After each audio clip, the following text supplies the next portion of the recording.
That's not God's will. That's not God's authority. God's authority would never make you feel that way. God's authority would never make you feel condemned. God's authority would never make you feel guilty. God's authority would never make you feel shameful. Any of it. God's authority makes you feel one thing: safe, loved, which to me is the same word at some point. So as you go through this practice and you enter into higher levels of consciousness, and I tell you, people always ask me on some level, why do you think you were chosen to do this? And I say, you know what? Because I'm just a regular guy who had no idea that this would ever happen to him. I'm not in prophecy. I'm not written in the Old Testament. I'm nothing. I'm just a regular guy who this happened to. You know what? I think that stands for a lot. That we're all just regular people who are aspiring into this space of consciousness. And we don't know really what we're doing, but we know we're doing the best we can, and we're willing to look foolish, and we're willing to be criticized at times, and we're willing to come to peace with that experience because we know what we're striving to be for everybody else is worth it. And we're going to take some bumps along the way, okay, guys? We're going to take some bumps because we're not doing what everybody else would normally do. And we have to embrace that which makes us different. We have to love it what makes us different. And we have to completely release anything from our past that makes us feel inadequate or inappropriate. Because if we let something from our past stop us from living in heaven on earth all the time, if there was one thing in our past that we all have, we all could look at our past with judgment, right? There could be something in everyone's past that we would say makes us unworthy or low self-esteem to be doing something amazing and perfect in the world, right? Can't we all say there's been something that's been in our... Then what's the point of it? What? Then none of us get to live in heaven on earth because of an opinion that we or someone else once had of ourselves at some point? That's completely irrational. And I didn't realize it until I'd been in heaven on earth for so long and been in that peace for so long, and then for a brief moment got pulled out of it and really, really remembered what it was like to be on the other side. And I can tell you what, I have so much compassion, even more so for people who deal with anxiety and deal with that feeling of stress inside of them. I always had compassion, but wow, it is a ton bigger now than it ever was. Because now more than ever, I want everyone to embrace this practice and come to peace and feel like they can feel safe in this world, regardless of what humanity thinks of them. Humanity is not the world. Humanity is a species on the planet. Do not let a small species define your greatness as God's creation. So when you start feeling that energy inside of you, you say, no, no, no. I'm not here to be a human thing. I'm here to be a God thing. I want God's authority in my life. You know, and when I ask God, please God, I'm in this turmoil. I need you to just bestow upon me undeniable truth.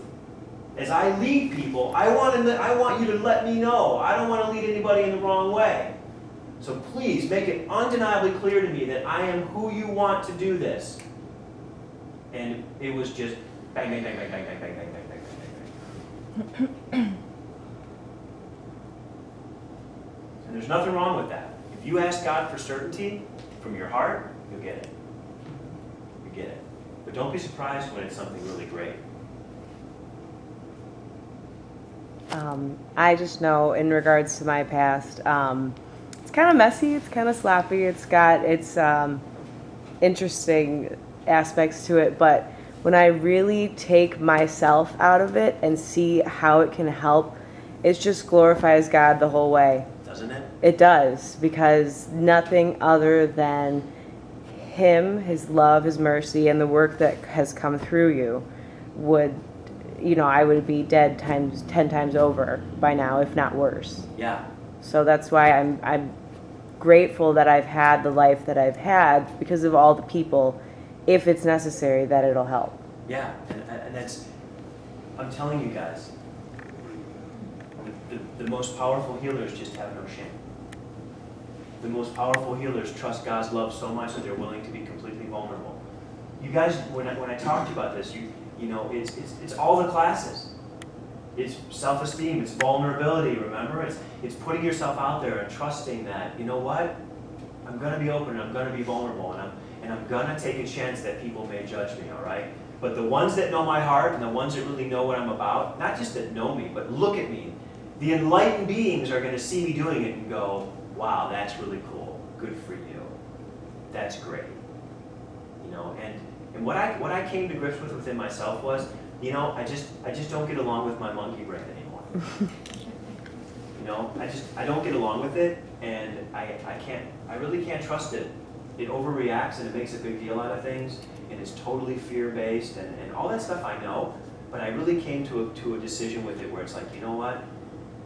Enough, we're done. You know, I see, now that I have not given you any power for so long, and I see what happens when I do, you know what, you were really great to keep me away from lions and tigers and all that stuff, but you know what, you're not all that useful to me when I'm giving my life to being unconditionally loving. So you just need to chill out, and if I need to run away from something, I'll let you know, but I really don't plan on running away from anything anymore. So. Does everyone understand what I'm talking about, that experience? Can everyone relate to that? It's the deepest source of anxiety. You know, and I just find it very interesting that we're realizing now that we come from this place of love and peace and order, all right? Yet the first thing that part of our brain wants to tell us is, what did I do wrong? I just think that's just, it's so unconscious. And I say this not to be biblical because there's no better words. Your primitive brain knows not what it does.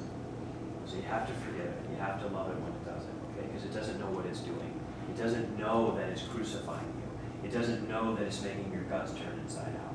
It doesn't know that it's making you dizzy or causing you to not feel well. It doesn't know that it's doing that. If it really knew what it was doing, okay, it wouldn't do it. But it doesn't know what it does. That primitive energy that just reacts and does crazy things is the same thing that's out there shooting people, and the same thing that's out there raping people, and the same thing that's out there doing that type of behavior, okay? It doesn't know what it's doing. Do you think that's fight or flight? Yes, that's exactly what it is. And that's part of our tribe. Yes. I mean, that's where we have evolved from. Yes.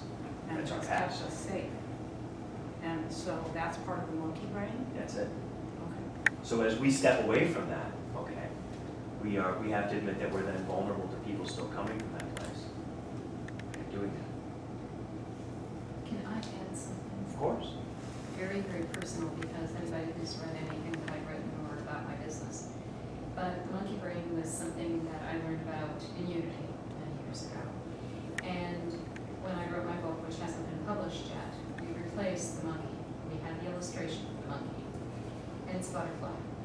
And the butterfly basically is one of the strongest creatures in the world. And its wings can take you away from that monkey chatter. Right. And just put you in a place of peace. Yeah.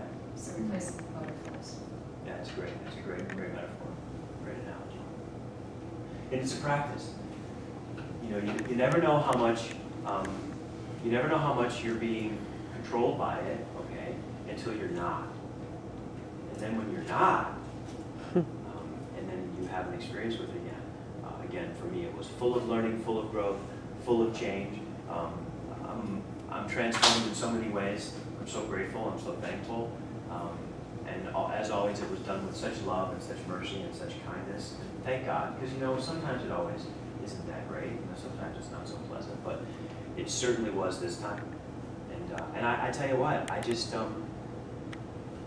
don't give credit to any one thing, but I definitely give some credit to these classes. I give credit to all of you loving me and giving me a chance to be open and giving me a chance to be with all of you.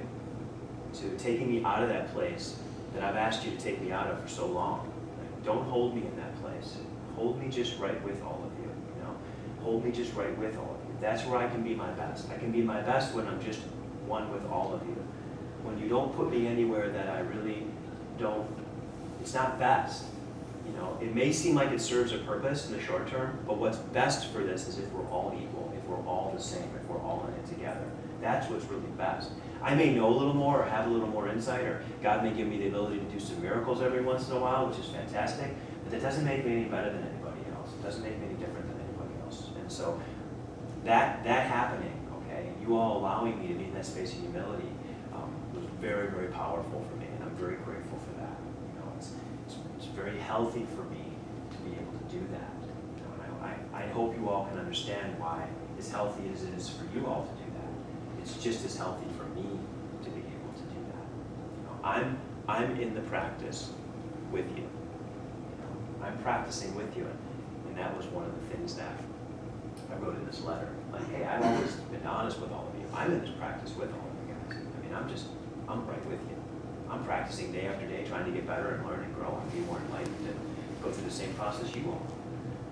So I shouldn't be outside of the bounds of mercy and understanding for what may appear to be flaws or imperfections, because I'm not. It's perfect. Everything I'm going through is perfect. It's just my process. Does that make sense to everybody? So have that mercy for yourself. And when that part of your brain starts to act up, be aware of it, be conscious of it, and say, hey, whoa, whoa, whoa. And that's why it's so important for us to come together as a group, because we can be with each other. You know, we can be honest with each other. We can be good with each other. And if you're coming to this room and you're talking with people and you're getting along with people and you're having good relationships with people, you know what? You're okay. You're okay. If you're getting along pretty well with everybody in this room, you're doing great. You're doing great. You know, I would use that as a pretty good marker, you know, because people that are here are in a place where they're at least making it a focus to be loving and kind and peaceful. And if you can get along with people that are making a point to be loving and kind and peaceful, I think you should be able to that's enough. You're not going to get along with the angry driver. You're not going to get along with the person that tries to cut you off sometime. But if you can find yourself getting along with loving, caring, spiritual people, I think that just has to be enough, and we have to just be okay with that and just work on accepting the rest of it and letting it go. Otherwise, you just never get to the joy, and there's just way too much fun having the joy. So what time is it? 7:20. 7:20? Yes. That was perfect. Right? So was that useful? Was that beneficial, sharing that? Absolutely. Yeah, I knew it. I knew when I was having it. And Sarah said something to me. She said, you know, you need to write some notes down about that experience. And I said, you know what, Sarah, the beautiful thing is when I go through something that I know I have to share with everybody, as soon as I teach it, it's not, you know, that's the best way to do it, is just to teach it. But you have to share it. You know, you have to be willing. Good teachers, in my opinion, good teachers are people that aren't afraid to share about themselves, be open about themselves, be vulnerable. You know, if they aren't willing to do that, then you know they're not really living it. If you're living it, you want to share it, because you know that in sharing your personal story, people connect with that. They know you're being authentic, and they're willing to listen and take your advice. But if you're just talking from a book, okay, or quoting philosophy or whatever, people sense that, and they know you're not really in the game. And you all know, I mean, my heart's in the game, my skin's in the game, I'm all in, I'm in it. I'm in it with all you guys, you know. So, and if I'm going to ask all of you to speak out and tell your stories, I have to continue to be a leader and tell my stories and tell the ones that may not always hold me in the best light, or that people are upset with me, or because how many people can relate to someone being upset with them? Okay, everyone can, right? So, what's the shame of talking about it, sharing it, growing from it? So, let's get the chamber going. Good to have you back, brother. Hey, it's great to be back. It's great to be back. You guys just did an awesome job. You guys took that on really early on in this process. Okay, and I'm gonna. Oh.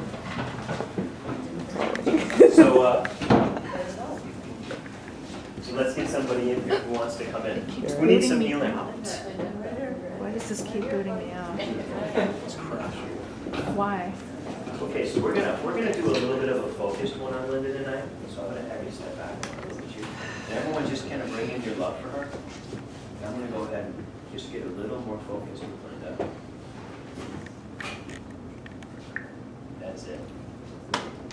Just use your phone. Okay, I'm gonna ask everyone to repeat this with me as we say this, okay? Boy, oh boy. Linda, you're so perfect for doing this, you don't even know it. You're gonna know it in about 5 seconds right now. Everyone say Linda. Linda. Trust who you are. Trust who you are. Trust who God made you to be. Trust who God made you to be. More than you ever trust More than you ever trust anyone's opinion about you, anyone's opinion about you, including your own. including your own. No longer deny yourself No longer deny yourself of all the joy of all the joy you deserve to receive. you deserve to receive. Being yourself. Being yourself.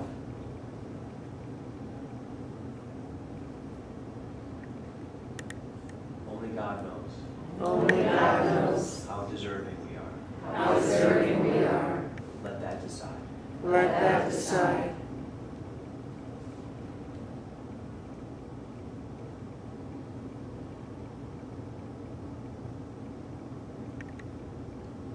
Linda, I want you to say this with me, okay? I am done fighting what I cannot change. What I am called to love.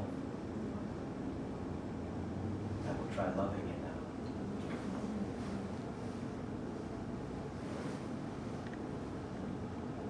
Breathe, Linda. There goes Linda. Tell me anybody would want you to be anybody other than you. It's good enough for us. Good enough for you.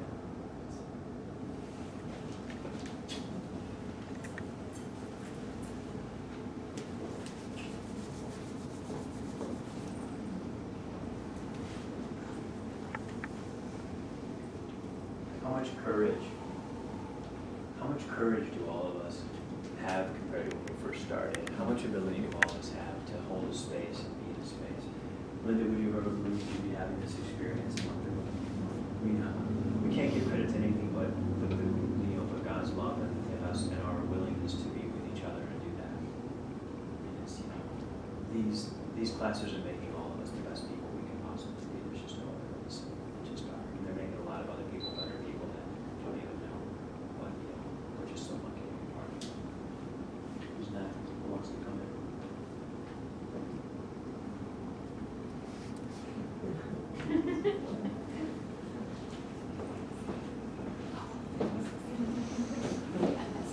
You knew I got mine.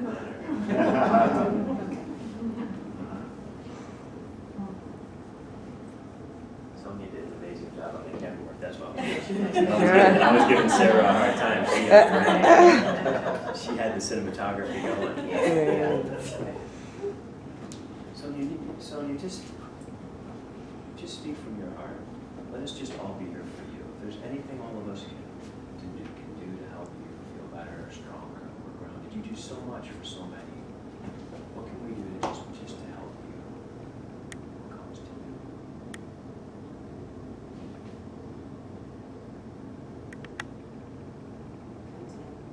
Yeah. So everyone, let's really give Sonia the intention of endurance, okay? We all need endurance now, don't we? We're doing a lot of good things, but we need to be able to endure and do them for longer periods of time. Does that make sense? So let's just all open our hearts for each other and for Sonia. And I know I have asked for this so deeply for myself as well, that God just continue to bless us with the stamina and the endurance to continue to do its work for as long as it's needed. And that we learn how to do God's work sustainably, in a way that's good for ourselves, in a way that maintains our physical and mental and emotional balance, and that God guides us in that. And lets us be accountable to each other, lets us be examples to each other, and helps us watch over each other and keep each other in that space that we just do the best we can in a way that allows us to enjoy the joy in life while we do it. This is joyful work we're being called to do, you guys. This is the most amazing work that God calls spirits to do, to spread truth and love, peace. It's joyful work. When you start to lose the joy in it, you need to reframe it, rebalance it, and the joy returns. because the joy is the energy of it. You all bring so much joy into my heart every day. I'm so lucky to be with all of you, and now we're lucky to be together. That joy is what fuels us.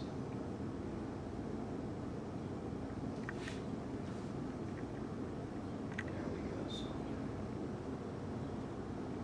Beautiful. Thank you, Sonia. That was such a beautiful attention. Who wants to come in? Ed, it's your turn.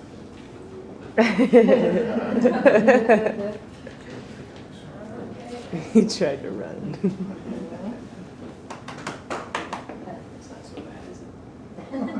She's pretty asleep. No, it's not. No, it's not. Look what I just did. I mean, for God's sakes, that wasn't, well, it was kind of easy because I just know you all love me so much. And as you know, we all love you too. All right, everybody, we have a bit of a tough nut to crack here. We all need everyone's full love and attention. Everybody who's in the room. If you're in the room, you're a healer. Put your hands out and put your hands on someone. Bring the energy to that. I want to set the intention for that. I just want Ed to be free of confusion. I just want him to have peace within his mind. I want his mind to be free of confusion. I want him to just live from his intuitive space. And just let what he knows to be true govern his mind, his body, and his spirit. And let everything that brings what he knows to be true into conflict or doubt, I want him to become immune to that. I want him to be able to be inert to the temptation to go against everything he knows to be true. And to just finally let the order take over. Let the order of distrust and doubt be gone from his mind and his body. He's a good man. He's a loving man. He's completely deserving of that. And he really wants nothing more than to glorify God and speak up because of it. Sometimes he doesn't always know that, but I know it's hard. That's truly what's in his heart. Bless you, and I thank you. Animal House, Devil Angel, Monkey Brain. Do we have any time? Are we done? Do we have time for one more? You're doing great. 7:31. All right, everybody. Thank you so much for being with me tonight. Thank you for being a part of it. I know we kind of ran out of time. If there's someone who didn't get a chance that really wants to see me, I'll stay after for a few minutes because I know I ran a little